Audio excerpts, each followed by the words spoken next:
పవన్ కళ్యాణ్కి తన ఇంట్లో వాళ్ళకంటే అతన్ని నమ్ముకున్న వాళ్ళు, అభిమానులు అంటేనే ఎక్కువ ఇష్టం.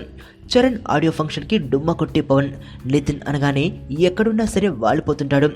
ఆఖరికి సప్తగిరి లాంటి వాళ్ళు ప్రేమగా పిలిస్తే వచ్చేస్తాడు. కానీ ఇంట్లో వాళ్ళ కార్యక్రమం అంటే పెద్దగా పట్టించుకోడు. ఆ స్వభావం మరోసారి బయటపడింది. నితిన్ హీరోగా రూపుదిద్దుకునే చిత్రానికి పవన్ నిర్మాతగా మారడం ఇప్పుడు టాలీవుడ్ లో చర్చనీయాంశమైంది.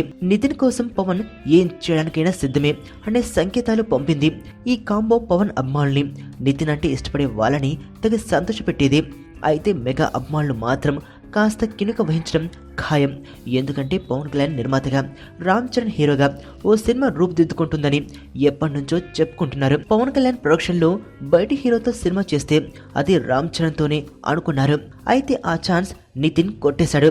దాంతో చరణ్ ఊసిరిమనడం ఖాయం. చరణ్ తో సినిమా ఉంటుందా లేదా అనేది కూడా ఇంతవరకు క్లారిటీ లేకుండా పోయింది. ఏదైతేనే పవన్ కి చరణ్ కంటే నితినే ఎక్కువ అనేది మరోసారి స్పష్టమైపోయింది. నీ స్నేహితుడు ఎవరో తెలిస్తే నీ క్యారెక్టర్ తెలుస్తుంది. నీ శత్రువు ఎవరో తెలిస్తే నీ కెపాసిటీ తెలుస్తుంది.